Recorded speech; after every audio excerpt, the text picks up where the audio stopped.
They kicked me out of my own home. 6 months later, I owned the building above their lives. The morning my son called to say he'd heard I had a penthouse and wanted to make peace, I was standing on a 42nd floor terrace watching Seattle wake up beneath a skin of silver fog, coffee steaming, the city laid out below me like something I had earned. I let the phone ring 4 times before I answered, not out of cruelty, out of memory. Because 6 months earlier, that same phone had rung 31 times. I know, because I counted. And Ryan never once picked up. Not while I sat in a mold-smelling motel room eating day-old bread I bought with marked down orange stickers. Not while I stretched a single can of soup into 2 meals. Not while I cried into a pillow at 2 a.m., pressing my hand over my mouth so the woman in the next room wouldn't bang on the wall again. He hadn't answered then, so I made him wait now. "Hello? Mom?" he said. His voice was smaller than I remembered, thinned out, like fabric that's been washed too many times. I said nothing. "We heard you have a penthouse. We want to come. We want to make peace." I looked out at the water glittering toward Puget Sound and thought about what that sentence actually meant. Not "we're sorry," not "we were wrong," not "we've been looking for you for 6 months. "Are you okay? We heard you have a penthouse." The order of those words told me everything I needed to know about what kind of peace they were shopping for. "Come tomorrow," I said, 2 o'clock. Then I hung up first. My name is Lori. I am 66 years old. I spent 45 years being the kind of woman people describe with a kind, slightly condescending smile, reliable, steady, selfless, the way you'd describe a good appliance. I cooked, cleaned, remembered every birthday, mailed Christmas cards on time, balanced bills at the kitchen table, stayed up through fevers, brought soup and thermoses to people who were sick, always took the smaller portion, and said yes whenever my family needed anything. I was the architecture that held the house together, the kind everyone forgets to notice until it's gone. Robert died 2 years before everything changed. One ordinary Tuesday morning, coffee, newspaper, glasses slipping down his nose, and then the house became a place that held grief the way old wood holds cold. His armchair by the window, his half-read books, the dent in his side of the mattress. Grief didn't arrive like thunder. It arrived like weather that never moved on. For a few months after the funeral, Ryan and Brooke came by. Groceries once or twice. A hug. "You're not going to be alone, Mom." Brooke smoothing her coat over her lap, saying the things you're supposed to say. I held on to those words the way widows hold on to whatever they can. But little by little, visits thinned. Calls shortened. Brooke began saying she was busy before I finished my first sentence. Ryan's number rang to voicemail with that cheerful recorded message that started feeling almost insulting. I told myself it was nothing. They had their lives. That was my first mistake. They came on a Thursday afternoon, 6 months before the penthouse call. Not a social visit. I knew it the moment I saw them in the entryway. No warmth, no hug from Ryan. Brooke in a fitted red dress, hair precisely styled, the kind of grooming that says I made time for myself this morning while standing in someone else's doorway. Ryan held a stack of papers. "Brooke's pregnant," he said. "We need space. This house is too big for one person." My mind heard the words. My body understood them before I did. My chest tightened in a way I hadn't felt since the funeral. "What are you saying?" Brooke answered before he did, plainly, as if commenting on traffic. "You need to move out." I stared at her, then at Ryan. "This is my house," I said. "Robert and I lived here for 31 years. Ryan exhaled the way you exhale at a child who keeps asking the same question. "Legally, Mom, the house is partly mine too. Dad put my name on the deed years ago." He had. Robert had done it in one of those quietly loving, practical moments older couples have. In case something happens to me, it'll be easier. A kindness turned into a weapon in his own son's hands. "I'm your mother," I said. My voice was thinner than I wanted it to be. "I gave my life to this family." Brooke let out a small, humorless sound. Then she said something about Robert that I won't repeat because I still refuse to let her words near his memory more than they have to be. She implied he had always found me a burden and simply never said so. That was the moment something inside me broke. Cleanly, precisely, like a bone. Ryan would not look at me. "You have 1 week. After that, we're changing the locks." 1 week? Where am I supposed to go? Brooke rested a hand over her stomach. "That isn't our problem." They left me standing in my own living room, papers on the coffee table, the door still clicking behind them. My knees went first. I sat down on the floor and stayed there for, I don't know how long. Long enough that the light through the windows changed color. I packed in slow disbelief over the next 4 days. 45 years of marriage fit into 6 cardboard cartons, yellowed photographs, my mother's dinnerware, a few dresses, my good coat, cookbooks with handwritten notes in the margins, Christmas ornaments wrapped in old newspaper, Robert's watch, the wedding photo. On the morning I left, Ryan and Brooke didn't come by. I set the keys on the kitchen table, wrote a note that said, "Be happy," called a cab. The motel I could afford on short notice was the kind of place you pass without looking directly at. $49 a night, cash preferred, mildew climbing the wallpaper corners, a window overlooking an alley with chain link and trash bags, a mattress that announced every movement. The bathroom was shared, down the hall. At night, there were arguments through thin walls, music too loud, sirens somewhere in the city's dark. At night, I called Ryan's number. "Son, it's Mom. Just wanted to hear your voice. Call me back." He never did. I texted Brooke once asking after the pregnancy, because even then, after all of it, I couldn't stop being the kind of woman who worried more about other people than herself. "Brooke, I know this is complicated, but I'm still the baby's grandmother. Please let me know you're okay." Hours later, "Stop contacting us. We don't want anything to do with you." I read read it 3 times. Not because it was unclear, because cruelty always needs a moment to settle fully into the body before the body can believe it. Each morning I got up, washed at the shared sink, and walked the neighborhood looking for work, light housekeeping, elder care, anything. At 66, people smiled at me with polished regret that somehow hurt worse than blunt refusal. You seem lovely, but we need someone with more energy. Have you considered something less demanding? Easier. They kept saying easier. My life had been orderly, predictable, but easy? There is nothing easy about building a life out of 45 years of quiet labor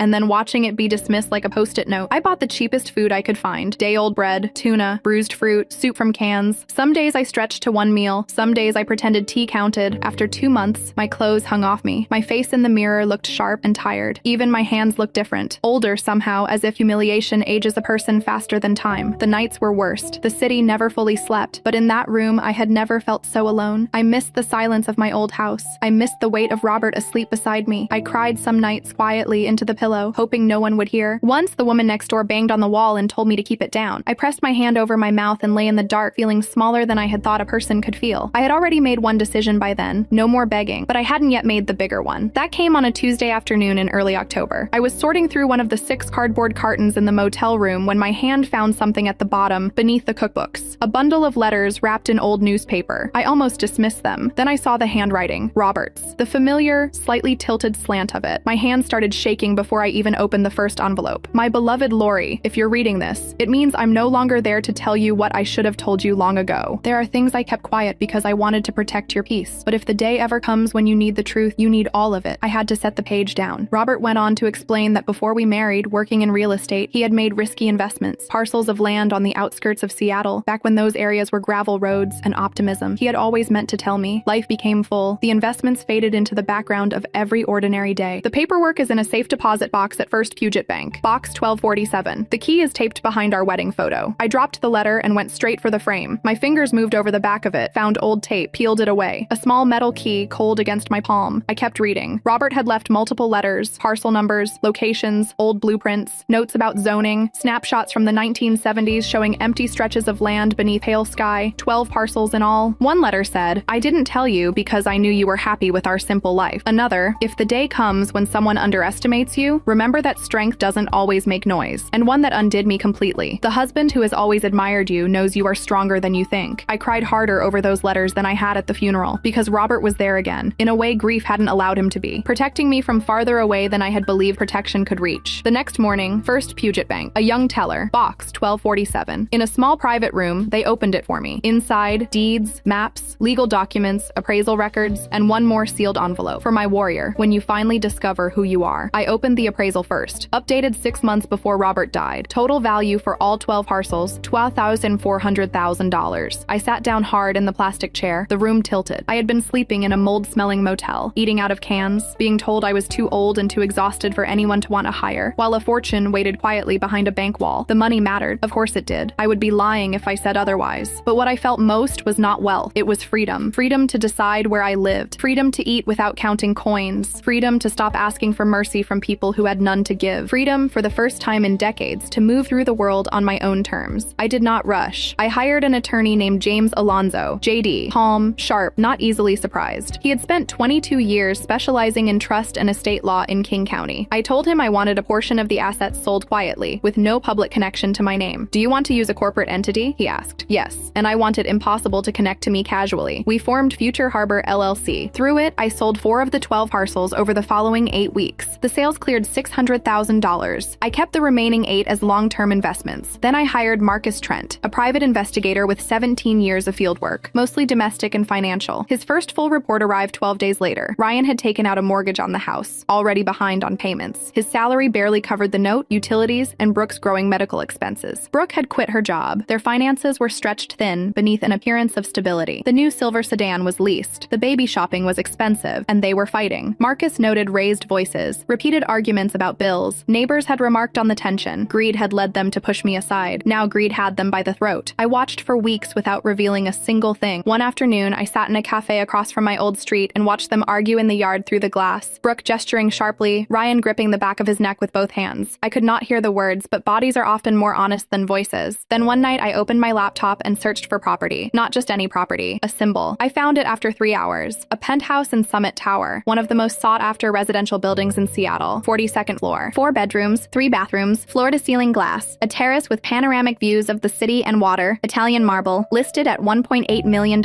I paid 60% in cash through Future Harbor LLC and financed the rest. I didn't tour at first. When the keys arrived in my hand, cool, heavy, I knew I had crossed into the next chapter. My interior design team got one directive: composed power, cream and charcoal, leather and glass, contemporary art with clean lines, tall green plants that soften the space without domesticating it, the kind of room that doesn't perform wealth, it simply assumes it. While the penthouse was being finished, Marcus's reports continued. Ryan lost his job at the construction company, repeated lateness, and a confrontation with his supervisor. Without his income, the mortgage on the house became unmanageable. Brooke, 7 months pregnant, tried to return to her old office. The position had been filled. Marcus saw her leave the building in tears. That evening, I called James Alonzo. "The bank has initiated foreclosure proceedings," he said. 3 missed payments. How long before they lose the house? Roughly 2 months if they don't cure the arrears. I watched headlights ribbon down the avenue below my new balcony before I answered. "Buy the mortgage." A beat of silence. "Unusual," he said, "but possible. I want to be the creditor." 2 weeks later, through Future Harbor LLC, I was. Ryan and Brooke owed the balance of their mortgage not to the original bank, but effectively to me, though they didn't know it yet. They were $10,000 past due. Legal collection notices began arriving. Firm reminders. Enough to keep them awake. Enough to force them to face, inch by inch, the same kind of fear they had handed me so casually. I also acquired commercial debt tied to Ryan's former employer's office building and signed a master lease with the building where Brooke had tried to get rehired, positioning new management that would not favor someone who had walked away and expected to stroll back in. Everything legal, everything patient, but none of it would be satisfying without the reveal. I hired an actor through a creative services agency. His instructions were simple: encounter Ryan somewhere ordinary, a gas station, a grocery run, and mention casually that he'd heard Lori was living in a penthouse now. Sound mildly surprised. That was it. He delivered the line at a Chevron station near Ryan's neighborhood on a Thursday afternoon. By that night, Ryan was asking questions. By the end of the week, he and Brooke were actively trying to locate me, calling old neighbors, reaching out to mutual acquaintances, tugging at threads. When they confirmed I was in fact living in one of the most expensive residential towers in Seattle, the shock did the rest. The woman they had written off, the burden, the widow who left her keys on the kitchen table, living above the skyline, the truly satisfying part, they still didn't know that most of the financial pressure closing around them had been arranged by the very person they had underestimated. The call came on a Tuesday morning. I was on the balcony with coffee, watching the city wake in layers of gray and silver below me. Ryan's number lit up the screen. I let it ring 4 times. "Hello? Mom?" Smaller than I remembered. "How did you get this number?" It wasn't easy. I almost smiled. He told me things were bad. Brooke was 8 months pregnant. He'd lost his job. They were struggling. They'd heard about the penthouse. Not "I missed you." Not "I'm sorry." Not "I should have answered your calls." They heard about the penthouse. "Come tomorrow," I said. 2 o'clock. "And if you come, you tell the truth. No rewriting what happened." "Yes," he said. "I promise." I hung up first. I spent the rest of that day preparing, not extravagantly, but intentionally. Catering brought an elegant lunch: salmon, gourmet salads, fruit and pastries, mineral water, good coffee, imported wine. Not because I intended to serve all of it, but because abundance creates its own language. Fresh flowers in every room, investment books on the glass table, my laptop open to a portfolio screen. Then I turned to myself, an upscale salon near downtown, hairstyled, skin treated, nails done, a beige dress, beautifully cut, not showy, understated designer shoes, jewelry that looked expensive because it was. When I looked in the mirror that evening, I no longer saw the woman who had carried 6 cardboard cartons into a mold-smelling room. I saw someone composed enough to make other people doubt their own footing. The night before, I called Alonzo. "They're coming tomorrow. Have the mortgage file and the property records ready. Do you plan to tell them you're the creditor?" "Not immediately." At 2 p.m. precisely, the front desk called. "Mrs. Lori, there's a couple here saying they're your son and daughter-in-law. Send them up." I took my place near the glass wall, back to the door. I wanted the first thing they saw to be not me, but the scale of the life they had failed to imagine. The private elevator opened. Slow footsteps on marble, a hesitation. "Come in," I said. "It's unlocked." They stepped inside and froze. The silence was immediate and total. It filled the room so completely I could feel it behind me. Then I turned. Ryan stood just inside the entry in worn jeans and a wrinkled shirt. Dark circles, stubble. The defeated slope of a man whose confidence had been repeatedly broken by circumstances he could no longer manage. Brooke stood beside him, one hand over her stomach, heavily pregnant. Yellow maternity dress chosen for utility, hair frizzing at the edges, shoes worn through at the toe, pale and tired in a way no amount of composed expression could cover. They stared at the glass walls, the view, the marble, the terrace, the scale of it. "Hello, Ryan," I said. "Hello, Brooke. Welcome to my home." Ryan blinked several times. "Mom, how is this possible?" I gestured toward the sofa. "Sit down. We have a lot to discuss." They sat the way people sit when they've been called into a formal hearing. The contrast arranged itself without any help from me. Them collapsed inward, shoulders soft, everything diminished. Me fully at ease in the life they had assumed I could never touch. Brooke murmured to Ryan Ryan as I went to the kitchen for water. How did she get all this? I don't know, he whispered back. When she left the house, she couldn't afford a decent hotel. I returned with crystal glasses and took the single chair opposite them. The room balanced instantly. All right, I said. You wanted to talk. Ryan cleared his throat. First, we're sorry. We were under a lot of stress. The pregnancy, money, stress, I said. Not a question. It's not an excuse. What is your explanation then for forcing your own mother out of her home of 31 years? He had nothing. Brooke spoke then, voice breaking. I said terrible things. I know I did. Which ones? Be specific. I remember everyone. Her face drained. I said you were a burden. I said the baby needed a stable home, not your complaints. I said things about Robert. Her voice dropped to almost nothing. Things I should never have said. At least you're telling the truth. I stood and walked to the glass wall, speaking to Seattle while their reflections hovered behind me. You thought you knew my whole story. You understood exactly what I was worth. A widow, dependent, limited, easy to move aside. Ryan swallowed. Mom, where did the money come from? I turned. Are you asking because you're worried about what happened to me? Or because you're calculating how much help you can ask for now that you think I'm wealthy? He had no answer. I told them. Not everything at once, but enough. Robert's letters, the safe deposit box, the land parcels purchased in the 1970s, held quietly through decades of ordinary life while Seattle grew out toward them. 12 parcels, updated appraisals, a fortune held in reserve because a man who loved me wanted to make sure I was never left unprotected. Your father left me security, I said, more than either of us knew. Dad had that kind of money? Ryan's voice cracked. Yes, and you might have shared in it one day if you had been the kind of person who deserved to. Brooke burst into tears. We didn't know. If we had known, I stopped her with a look. That, I said quietly, is exactly the problem. She understood immediately. And from the look on her face, understanding was its own kind of punishment. You're saying that if you had known I had money, you would have treated me with dignity. That respect in your minds was something that should have been tied to assets. No, she started. Then why are you here now and not 6 months ago when I was in a motel room with 1 meal a day? Silence. Ryan's voice when it came was rough. We don't deserve your forgiveness.